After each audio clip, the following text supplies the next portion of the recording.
Chapter 1, Episode 1. The Road at Dusk, a Bedtime Story. In a time when travel was slow and nights were darker, there were people who moved through the world without hurry. This is a story from that time. You don't need to follow every word. You don't need to imagine everything clearly. You can simply listen and let the road unfold on its own. Tomas had been walking since early morning. Not because he was aiming to reach a particular place, but because the road allowed him to keep moving. The path beneath his boots was narrow and pale, pressed smooth by years of passing carts and quiet travelers. Tall grass leaned inward from both sides, brushing lightly against his cloak as he walked. He kept a steady pace, one that neither pulled him forward nor held him back. It was a rhythm he had learned over time, one that let his thoughts move without urgency.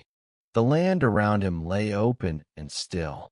Fields stretched outward, their work finished for the day. Farther away, a line of trees stood dark against the changing sky. As the afternoon faded, the air began to cool. Shadows lengthened across the ground, and the small sounds of the day grew fewer. Tomas noticed these changes without pausing, letting them pass through his awareness as naturally as his breath. Walking, he found, helped him listen.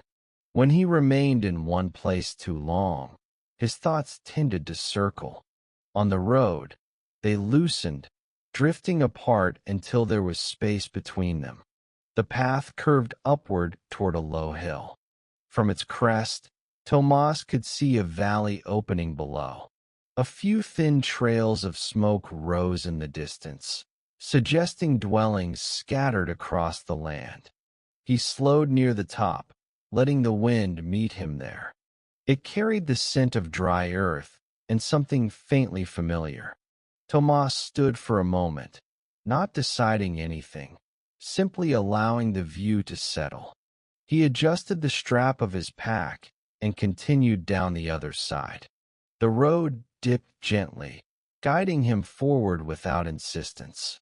By the time the ground leveled again, the light had softened into deep blue. The first stars appeared overhead, faint and distant. Tomas drew his cloak closer as the evening cooled. Near the edge of a wide field, he noticed a small fire burning close to a wooden building. The flames were low, the wood settled into quiet embers.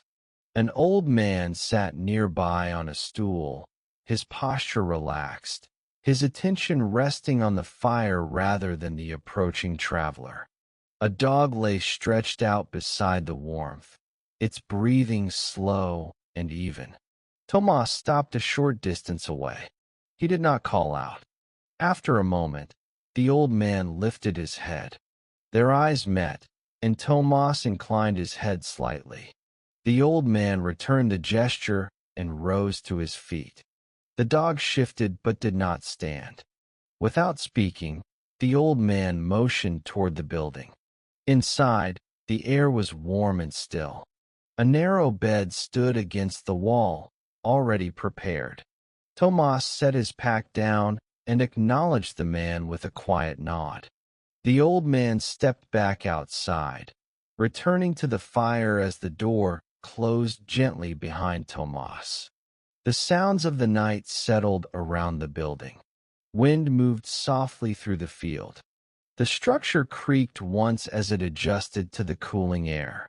Tomas sat and removed a small portion of food from his pack. He ate slowly, without distraction, then wrapped what remained and placed it away. After a while, he reached into his pack and removed a small book. Its cover was plain, its pages uneven. He held it for a moment before opening it. He did not read what was already there. He took a pencil and wrote a single line, then closed the book and returned it to his pack. The lantern burned low before he extinguished it. Darkness filled the space completely. Outside, The stars had grown clearer. Tomas lay back, his cloak drawn close, and allowed his breathing to settle.